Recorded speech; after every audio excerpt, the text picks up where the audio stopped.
आज हम जावास्क्रिप्ट का लेक्चर देखेंगे। इसके अंदर हम इवेंट लिसनर के ऊपर फोकस करेंगे। इवेंट लिसनर क्या होता है? जावास्क्रिप्ट का एक मेथड है जो कि वेट करता है कि कोई इवेंट हैपन हो तो मैं अपने आप को कॉल करूं।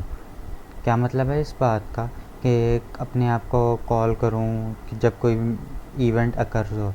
तो इवेंट अकर में क्या होता है? सबसे पहले मैं तो आपको एक बेसिक सिंटेक्स चीज़ बताता चलूँ कि ये एलिमेंट को कैप्चर करता है और उसके ऊपर ऐड इवेंट लिसनर का मेथड लगाता है और वो इवेंट लेता है।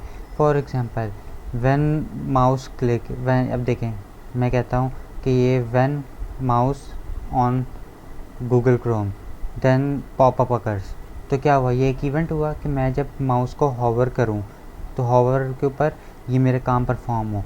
ठीक है, और आगे वो फंक्शन, जिस फंक्शन के अंदर ये मैं बात डिफ़ाइन करूँगा कि हॉवर के ऊपर ये काम होना चाहिए, तो इवेंट क्या करता है? फंक्शन को कॉल करता है सिंपली, बस। ठीक है, तो इसका ये मतलब है। तो अब हम देख लेते हैं इसका क्या पर्पज़ है। तो मैं यहाँ पे एक बटन लेता हूँ, इस बटन को मैं एक आईडी देता हूँ, बटन को आईडी दूंगा सैम्पल की। ठीक है, अब इस सैम्पल के अंदर मैं यहाँ पे लिखता हूँ क्लिक मी। अब क्लिक मी का मैंने एक बटन दिया। अब उसके बाद एक पैराग्राफ लेता हूँ मैं। इस पैराग्राफ के अंदर मैं क्या लिखूँगा? इस पैराग्राफ को बिल्कुल सिंपली छोड़ दूँगा और इसको एक बस आईडी दे देता हूँ, इसको टेस्ट आईडी दे देता हूँ मैं।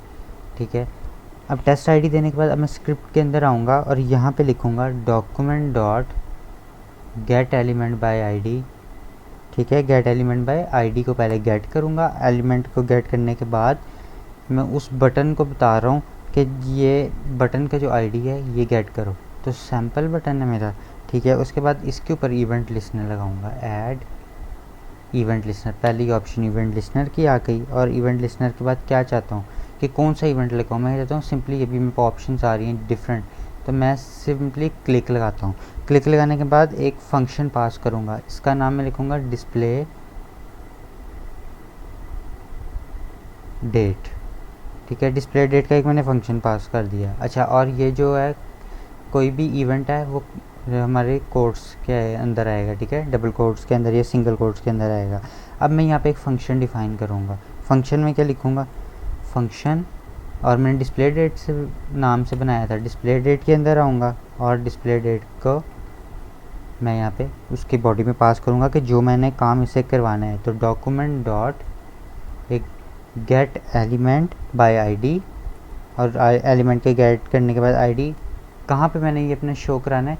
एक पैराग्राफ के अंदर। मैं यहाँ पे h1 टैग भी ले सकता हूँ, h2 3 4 जो मर्ज़ी ले सकता हूँ। ठीक है, अब यहाँ पे मैंने इसकी इनर HTML में गेट करके, तो यहाँ पे टेस्ट, और मैं कहता हूँ यहाँ पे क्या करो,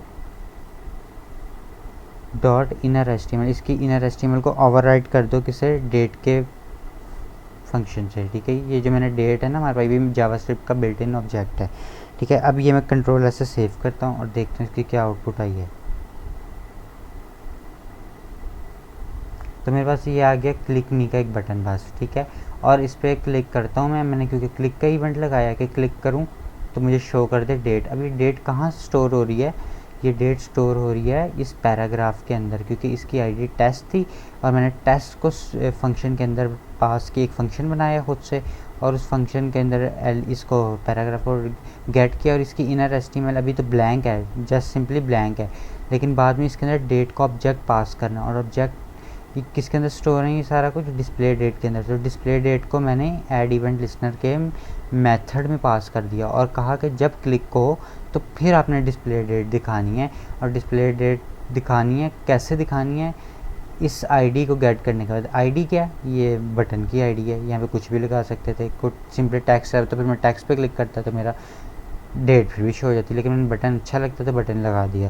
तो ये हमारे पास एक एग्जांपल थी।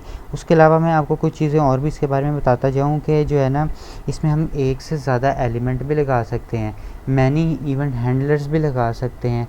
ठीक है, सेम टाइप के भी लगा सकते हैं। फॉर एग्ज़ाम्पल एक क्लिक है, मैं इसी की कॉपियाँ, इसकी कॉपी करूँ, एक और कॉपी लूँ और उसके बाद और कॉपी लूँ, तो इस तरह के मल्टीपल्स हम जो हैं इवेंट्स भी एक ही ऑब्जेक्ट के अंदर लगा सकते हैं।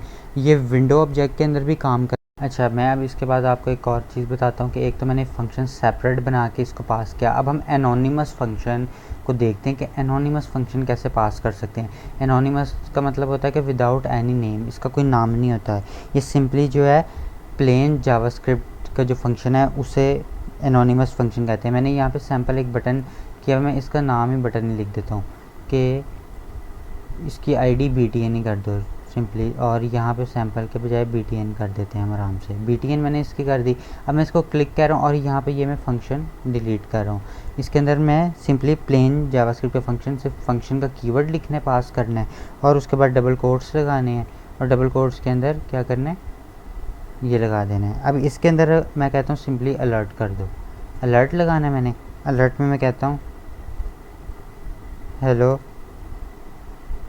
दिस इज़ इवेंट लिसनर, ठीक है। मैंने इसको ये पास कर दिया। अब कंट्रोलर से सेव करते हैं।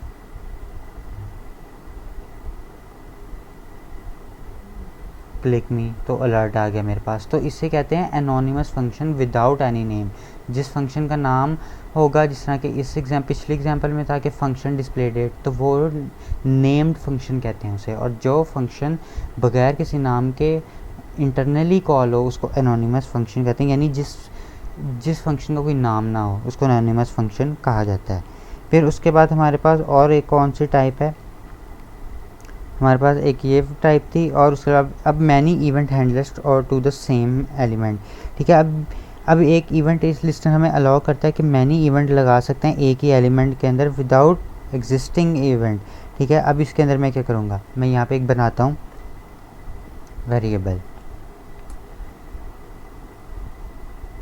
वेरिएबल बनाने के बजाय मैं इसको यहाँ से ख़त्म कर रहा हूँ। अब यहाँ पे मैं लगा दूँ इसको वेरिएबल में एक स्टोर कर देता हूँ। मैं इसको मैं कहता हूँ वेरिएबल एक्स, ठीक है। वेरिएबल एक्स के अंदर इसको मैंने स्टोर कर दिया, ये इसको सेमीकोलन से लगाया। अब हमने क्या करना है, इसी मेथड को जो मैंने वेरिएबल स्टोर किया इसको कॉल करेंगे और इस पर ऐड इवेंट लिस्नर लगा देंगे। ऐड इवेंट लिस्नर का मेथड याद रखना है कि ये लगेगा, और यहाँ पे क्या होगा, क्लिक पे मैं लगा रहा हूँ इसके ऊपर, और इसको मैं कहता हूँ कि मैं एक फंक्शन तुम्हें पास करूँगा, तुमने माई फर्स्ट फन, मैं पहला फंक्शन लगा रहा हूँ, और इसको मैं एक और दे देता हूँ। इसी को कॉपी करते हैं और इसी को ही हम पेस्ट कर देते हैं यहाँ पे नीचे। अब यहाँ क्या करेंगे, यहाँ पे माई सेकंड फंक्शन। अब ये दो मैंने फंक्शन लगा लिया। अब मैं फंक्शन को सेपरेटली नेम फंक्शन के साथ क्या करूँगा, क्रिएट करूँगा। तो मैंने यहाँ पे दो फंक्शन बना दिए हैं, जो मैंने यहाँ पे माई फर्स्ट फंक्शन और माई सेकंड फंक्शन। अब इसमें क्या है, दोनों को अलर्ट एक पास कर दिया है। अब इसको कंट्रोलर से सेव करते हैं और इसकी आउटपुट देखते हैं। Click me, hello I am first function, okay किया इसे, साथ ही सेकंड फंक्शन कॉल हो गया, ठीक है। मैं इसको यहाँ पे कह देता हूँ कि hello I am already called function. इसको मैंने कहा है कि मैं एक ऑलरेडी कॉल्ड फंक्शन हूँ। ये देखिए मैंने क्लिक किया, hello I am first function, साथ ही कह रहा है hello I am already called function. तो ये क्या हो गया, मल्टीपल एलिमेंट्स को हमने अलग-अलग डिफाइन नहीं करना, बल्कि एक ही इसके अंदर दो इवेंट्स लगा दिए, एक ही एलिमेंट के अंदर दो इवेंट्स लगा दिए। क्या किया, सिंपली एक वेरिएबल में इसको स्टोर किया, इस बटन को स्टोर करने के बाद उस बटन को कॉल किया, उसको कहा कि जब क्लिक करूं तो फर्स्ट फंक्शन कॉल हो, फर्स्ट फंक्शन ये डिफ़ाइन किया गया। और उसी एक्स को कॉल करके मैंने कहा कि सेकंड फंक्शन भी कॉल कर दो अलर्ट का।